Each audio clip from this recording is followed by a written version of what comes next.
Om Swastiastu. Selamat pagi Pak Er dan Pak Maha, selaku dosen di Stase Keperawatan Medikal Bedah Profesi Nurse, serta teman-teman sekalian. Perkenalkan, nama saya Nikoma Netika Indah Pratiwi, NIM 061. Di sini saya selaku moderator untuk kelompok kami, yaitu kelompok 2, di mana kelompok 2 akan memaparkan materi tentang asuhan keperawatan Chronic Obstructive Pulmonary Disease, disingkat COPD, atau yang biasa dikenal dengan penyakit paru obstruktif kronis, atau yang biasa disingkat dengan PPOK.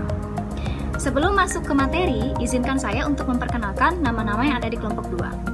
Yang pertama adalah Nikade Sri Aprilianti sebagai pemateri, Putu Diva Guna Prahasta sebagai pemateri dan editor video, Nikoma Netika Indah Pratiwi sebagai moderator, Niputu Sartika Chandrasari sebagai pemateri, Niputu Sri Desi Handayani sebagai pemateri, Kadek Lisna Dwi Cahyani sebagai pemateri, Kadek Wilda Widyastuti sebagai pemateri, Nikomang Triska Elisna sebagai pemateri, Ketut Mahaputri Hapui sebagai pemateri, dan yang terakhir adalah Niluh Putu Nila Warsikasari sebagai pemateri.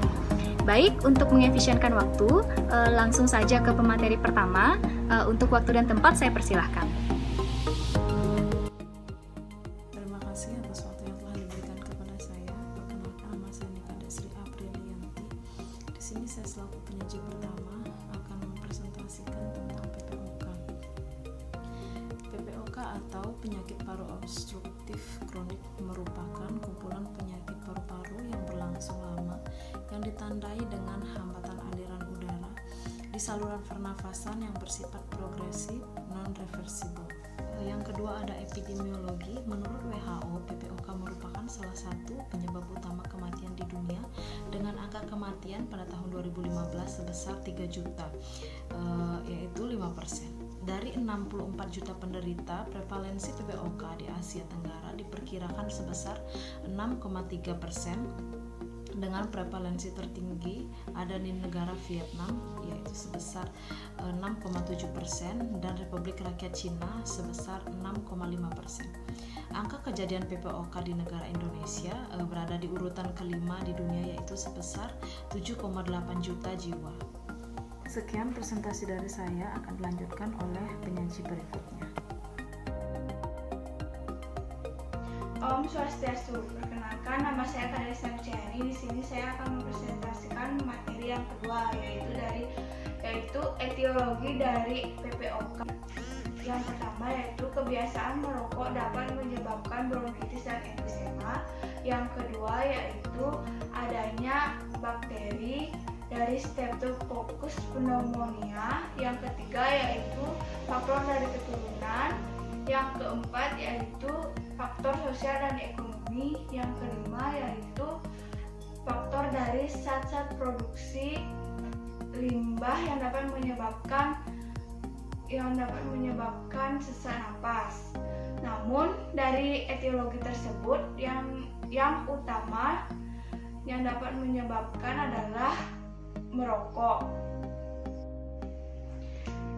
Selanjutnya yaitu klasifikasi dari PPOK ini ada 3, yaitu yang ringan tanda dan gejalanya yaitu batuk atau tanpa batuk, dengan sputum atau tidak dengan sputum.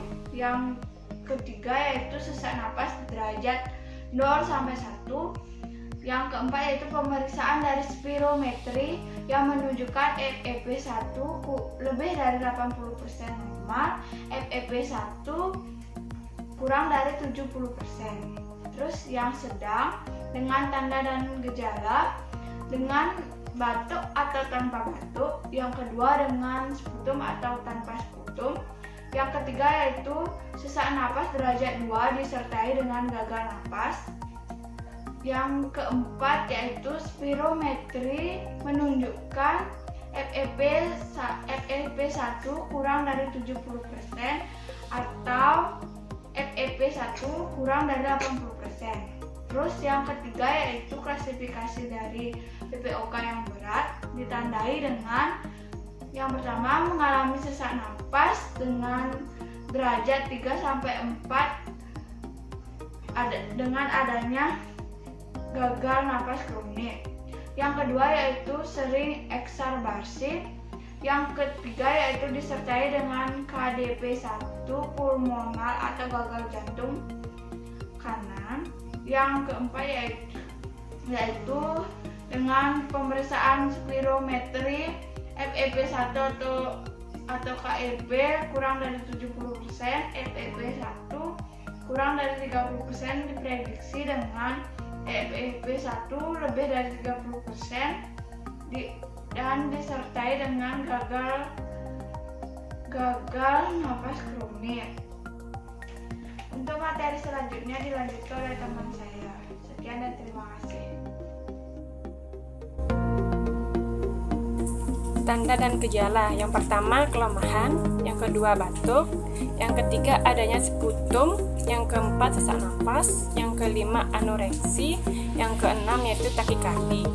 Patofisiologi, hambatan aliran udara merupakan penyebab fisiologi utama pada PPOK yang diakibatkan oleh adanya perubahan yang khas pada saluran nafas bagian proksimal, perifer, parenkim, dan vaskularisasi paru yang dikarenakan adanya suatu inflamasi yang kronik dan perubahan struktural pada paru. Terjadinya peningkatan penebalan pada saluran nafas kecil dengan peningkatan formasi folikel, limfoid, dan deposisi kolagen dalam dinding luar saluran nafas. Lumen saluran nafas kecil berkurang akibat penebalan mukosa yang mengandung aksudat inflamasi yang meningkat sesuai berat sakit. Dalam keadaan normal, radikal bebas dan antioksidan berada dalam keadaan seimbang. Apabila terjadi gangguan keseimbangan, maka akan terjadi kerusakan di paru. Radikal bebas mempunyai peranan besar menimbulkan kerusakan sel dan menjadi besar dari berbagai macam penyakit paru. Pemeriksaan fisik. Pada proses pemeriksaan fisik, dengan PPOK derajat ringan sering tidak ditemukan kelainan yang jelas utamanya pada auskultasi dikarenakan telah terjadi hiperinflamasi alveoli. Sedangkan pada PPOK derajat sedang dan berat biasanya terjadi perubahan cara bernafas atau perubahan bentuk anatomi toraks. Pemeriksaan penunjang. Yang pertama itu ada fototoraks, yang kedua spirometri, yang ketiga laboratorium darah rutin, yang keempat analisa gas darah, yang kelima mikrobiologi sputum.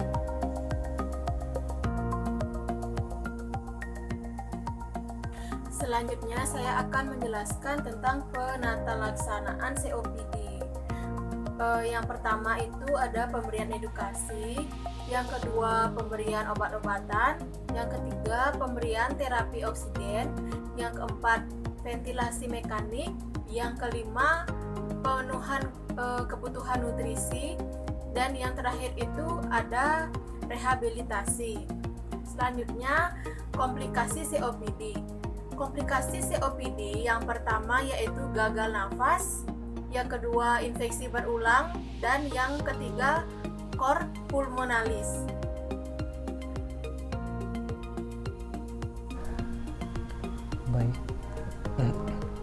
Baik, untuk selanjutnya saya akan menjelaskan tentang pengkajian keperawatannya.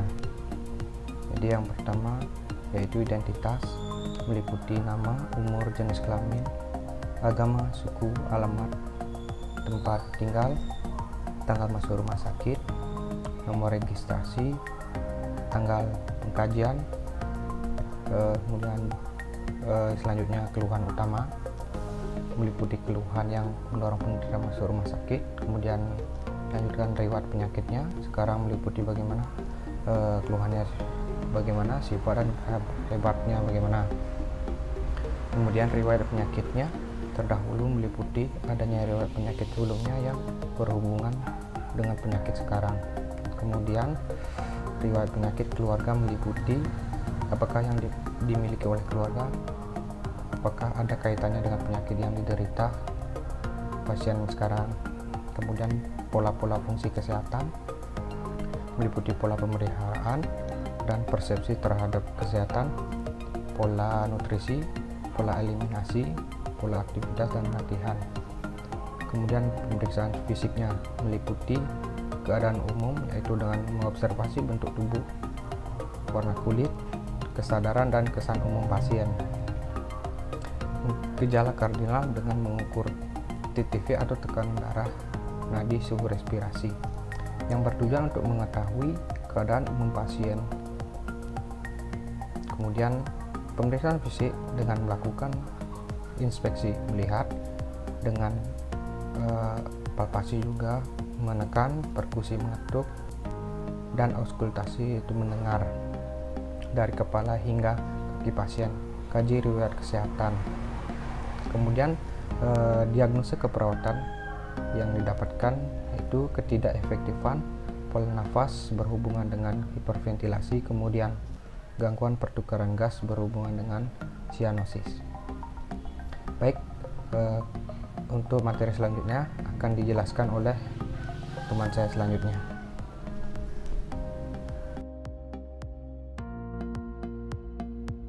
Berikutnya saya akan menjelaskan tentang intervensi keperawatan. Diagnosa yang pertama adalah diagnosa ketidakefektifan pola nafas berhubungan dengan hiperventilasi.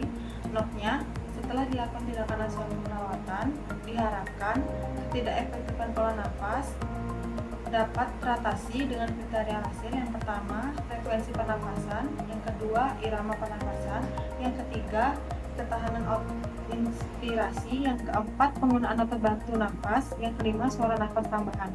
Niknya, yang pertama, monitor tanda-tanda vital, monitor tekanan darah, nadi, suhu, dan status pernafasan dengan tepat. Monitor irama dan laju pernafasan, monitor pola pernafasan abnormal, monitor adanya perubahan, tanda-tanda vital, dan yang terakhir periksa secara berkala tanda-tanda vital pasien. Rasionalnya untuk mengetahui perkembangan pasien dengan cara tetap melakukan pemeriksaan tanda-tanda vital. Yang kedua adalah terapi oksigen. Bersihkan mulut, hidung, sekresi trachea dengan tepat. Pertahankan kepatenan jalan nafas. Siapkan peralatan oksigen dan berikan melalui sistem humidifier. Berikan oksigen tambahan seperti yang dipertahankan. Dan yang terakhir, monitor aliran oksigen. Rasionalnya untuk membantu menstabilkan pernafasan pasien. Diagnosa yang kedua, gangguan pertukaran gas berhubungan dengan sianosis. Enoknya, setelah dilakukan tindakan keperawatan, diharapkan gangguan pertukaran gas dapat teratasi dengan kriteria hasil. Yang pertama, sianosis, saturasi oksigen, keseimbangan ventilasi dan perfusi, perasaan kurang istirahat.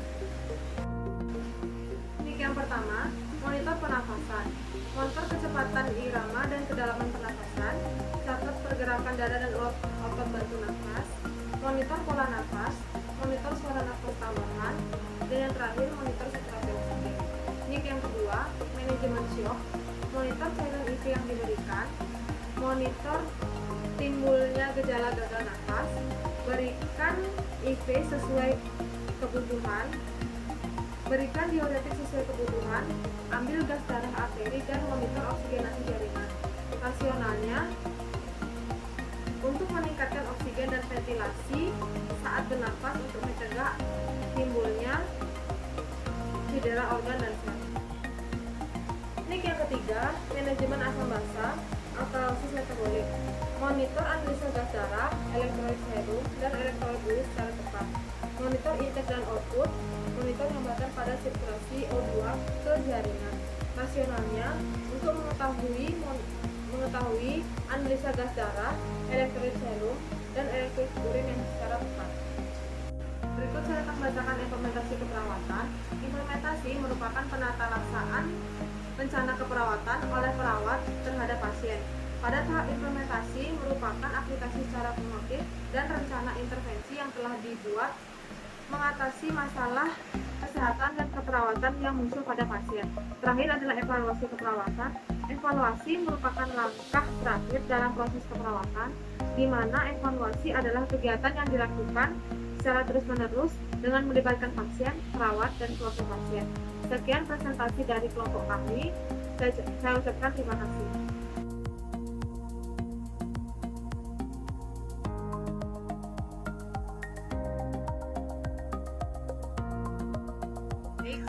pada kesempatan ini di sini saya akan mempresentasikan tentang LK dari kelompok kami. Jadi kelompok kami mendapat laporan kasus tentang proses keperawatan gangguan pada sistem pernafasan.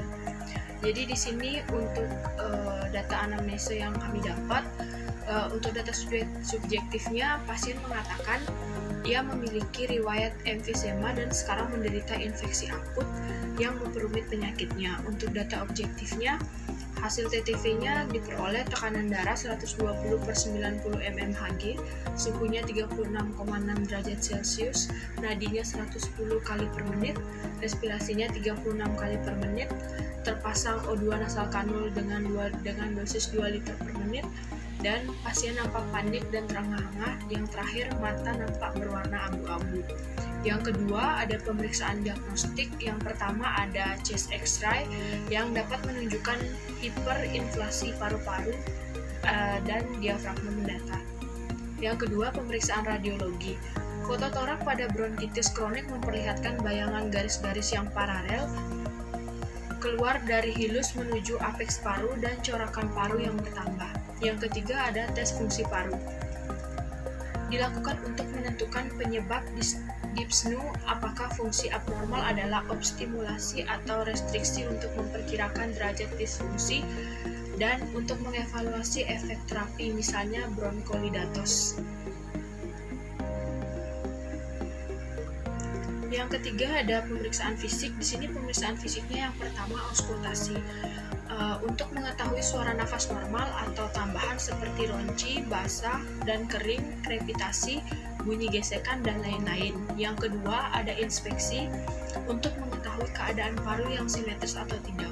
Yang ketiga ada perkusi untuk mengetahui bunyi perkusinya hipersonar atau timpani. Saya lanjutkan untuk yang nomor 2 pada diagnostik perawatannya.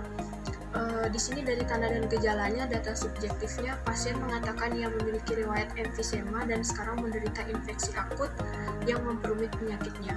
Untuk data objektifnya diperoleh hasil TTV, tekanan darah 120/90 mmHg, suhu 36,6 derajat Celcius, nadinya 110 kali per menit, respirasi 36 kali per menit, dan O2 nasal kanul 2 liter per menit. Untuk etiologinya, di sini yang pertama ada faktor predisposisi yang menyebabkan peningkatan sekret bronkiolus, kemudian terjadinya obstruksi bronkiolus awal fase ekspirasi, terus kemudian ada udara terperangkap di dalam alveolus menyebabkan sesak nafas atau nafas pendek sehingga timbullah diagnosa ketidakefektifan pola nafas. Untuk problemnya, ketidakefektifan pola nafas berhubungan dengan hiperventilasi ditandai dengan respirasi 36 kali per menit. Untuk rasionalnya, dilihat dari data anamnesa pasien yang menunjukkan pasien mengalami hiperventilasi. Untuk data yang kedua, diperoleh data objektif. Kulit pasien nampak berwarna abu-abu dengan analisa gas darah, pH-nya 6,8, biokarbonat 30 mEq/L, PaCO2-nya 44 mmHg. Untuk etiologinya, yang pertama terjadinya faktor predisposisi yang menyebabkan edema, spasma bronkus, dan peningkatan sekret bronkiolus yang nantinya juga menyebabkan obstruksi bronkiolus awal fase ekspirasi sehingga udara terperangkap dalam alveolus yang menyebabkan sesak nafas atau nafas pendek sehingga nanti menyebabkan PaO2 rendah atau PaO2 tinggi yang nantinya akan timbul diagnosa gangguan pertukaran gas. Untuk bagian problemnya di sini muncul gangguan pertukaran gas berhubungan dengan sianosis ditandai dengan warna kulit pasien abu-abu. Untuk rasionalnya, dilihat dari data anamnesa pasien yang menunjukkan pasien mengalami sianosis. Baik, saya lanjutkan untuk di tugas ketiga terkait dengan intervensi keperawatan. Yang pertama, setelah dilakukan tindakan keperawatan selama 1x1 jam, diharapkan ketidakefektifan pola napas dapat teratasi dengan kriteria hasil. Yang pertama, frekuensi pernafasan 3 dari rentan normal 5.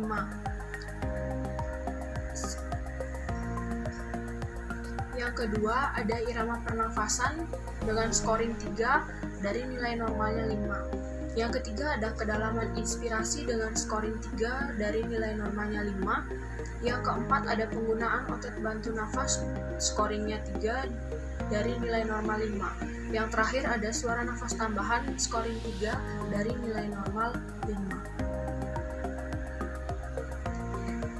Intervensi keperawatan atau NIC yang pertama ada monitor TTV yang terdiri dari monitor tekanan darah, nadi, suhu, dan status pernafasan dengan tepat. Yang kedua, monitor irama dan laju pernafasan. Yang ketiga, monitor pola pernafasan abnormal. Yang keempat, monitor adanya perubahan tanda-tanda vital. Yang kelima, periksa secara berkala tanda-tanda vital pasien. Untuk rasionalnya, untuk mengetahui perkembangan pasien dengan cara tetap melakukan pemeriksaan tanda-tanda vital.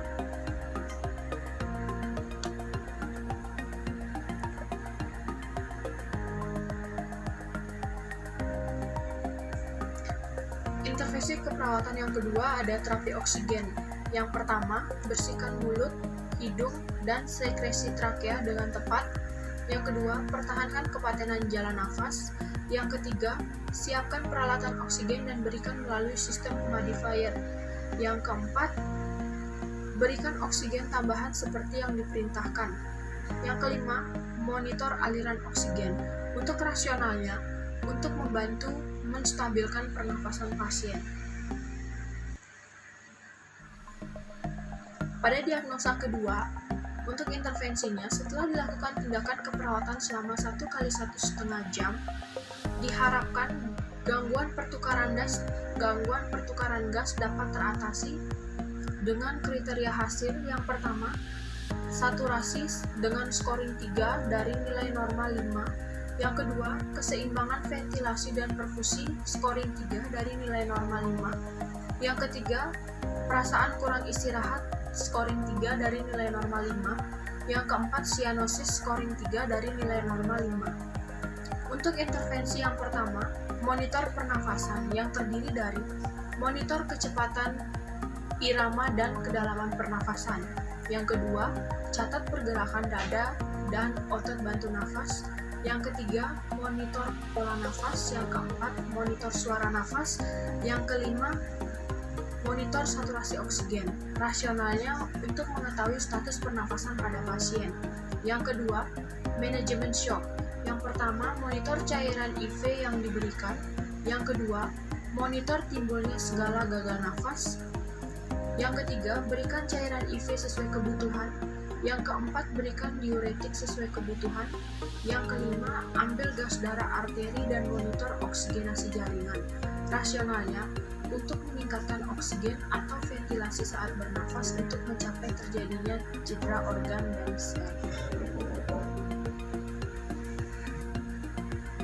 Baik, yang ketiga, manajemen asam basa yang terdiri dari monitor hasil analisa gas darah, elektrolit serum, dan elektrolit urin secara tepat. Yang kedua, monitor intake dan output cairan. Yang ketiga, monitor hambatan pada sirkulasi O2 ke jaringan. Rasionalnya untuk mengetahui analisa gas darah pasien secara tepat.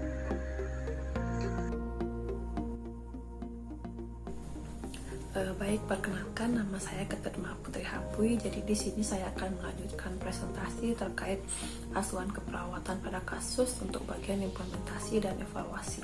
Jadi langsung saja saya mulai.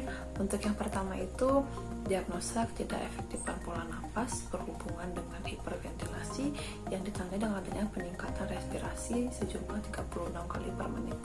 Di sini kita mengambil dua intervensi, yaitu pertama monitor TTV dan kemudian terapi oksigen. Untuk monitor TTV itu adapun implementasi yang kita lakukan, yang pertama itu memonitor tekanan darah, nadi, suhu dan respirasi pasien, kemudian memonitor irama dan laju pernafasan, kemudian memonitor pola nafas yang abnormal, kemudian memonitor adanya perubahan tanda-tanda vital, dan juga memeriksa secara berkala tanda-tanda vital pasien, yang dimana itu terdapat respon pasien mengatakan saat beristirahat, dan respon objektifnya itu adanya peningkatan respirasi sejumlah 36 kali per menit. Kemudian untuk intervensi yang kedua ada terapi oksigen. Yang pertama itu kita membersihkan mulut, hidung, dan sekresi trakea pada pasien, kemudian mempertahankan kepatenan jalan nafas, kemudian menyiapkan peralatan oksigen dan berikan melalui sistem humidifier, kemudian memberikan terapi oksigen tambahan seperti yang dipertahankan, kemudian memonitor aliran oksigen, yang dimana ada pun responnya itu pertama pasien mengatakan sudah diberikan oksigen, kemudian untuk respon objektifnya itu pasien tampak telah diberikan oksigen ataupun tindakan sudah diberikan. Kemudian untuk diagnosis yang kedua itu ada gangguan pertukaran gas berhubungan dengan cyanosis yang ditandai dengan adanya perubahan pada warna kulit pasien. Di sini kita mengambil dua intervensi. Yang pertama monitor pernafasan dan manajemen shock. Maaf, kita mengambil 3 intervensi, dan yang ketiga itu manajemen asam basa. Untuk yang pertama, monitor pernafasan itu memonitor kecepatan irama dan kedalaman pernafasan pasien, kemudian mencatat pergerakan dada dan otot bantu nafas, kemudian memonitor pola nafas pasien, memonitor adanya suara tambahan, dan memonitor ada saturasi oksigen. Kemudian untuk manajemen shocknya itu intervensinya memonitor cairan IV yang diberikan, kemudian memonitor timbulnya gagal nafas, memberikan cairan IV sesuai dengan kebutuhan, kemudian memberikan diuretik sesuai dengan kebutuhan, mengambil gas darah RTD, dan memonitor oksigenasi jaringan. Kemudian untuk intervensi yang terakhir yaitu manajemen asam dan basa. Yang pertama itu memonitor hasil analisa gas darah, elektrolit serum, dan elektrolit urin secara tepat, kemudian memonitor intake dan output cairan, kemudian memonitor hambatan pada sirkulasi O2 ke jaringan. Untuk evaluasinya itu pada diagnosa yang pertama ketidakefektifan pola nafas berhubungan dengan hiperventilasi ditandai dengan adanya peningkatan respirasi. Itu yang pertama. Untuk evaluasi subjektifnya pasien mengatakan masih sesak, kemudian untuk objektifnya respirasinya itu sejumlah 36 kali per menit, kemudian masalah belum diatasi ditandai dengan adanya peningkatan skor belum sesuai atau belum sesuai dengan keinginan tujuan kita di 0. Kemudian OP-nya lanjutkan intervensi yaitu pemberian terapi. Baik untuk evaluasi pada diagnosa kedua yaitu gangguan pertukaran gas berhubungan dengan cyanosis ditandai dengan adanya perubahan pada warna kulit. Yang pertama itu untuk evaluasi subjektifnya pasien masih mengatakan susah untuk mengatur nafas. Kemudian untuk evaluasi objektifnya belum adanya perubahan pada warna kulit pasien. Kemudian untuk hasil gas analisa darahnya itu pH-nya menunjukkan 6,8, itu masih rendah. Kemudian untuk biokarbonatnya itu menunjukkan jumlah 30 yang dimana masih tinggi atau melewati batas normal, dan kemudian untuk PaCO2 nya itu masih sejumlah 44 juga masih abnormal. Untuk masalahnya itu belum teratasi karena skornya itu belum mencapai skor yang kita inginkan pada tahap NOK tadi sudah dijelaskan oleh teman saya. Kemudian untuk planningnya itu lanjutkan intervensi. Yang pertama monitor pernapasan, manajemen shock, dan juga manajemen asam basa. Baik, sekian presentasi saya terkait dengan implementasi dan evaluasi pada kasus. Saya ucapkan terima kasih.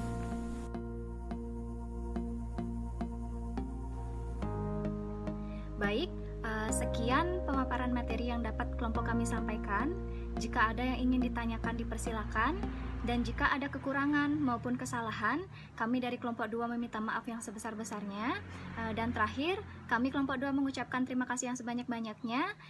Selamat pagi dan Om Santi Santi Santi Om.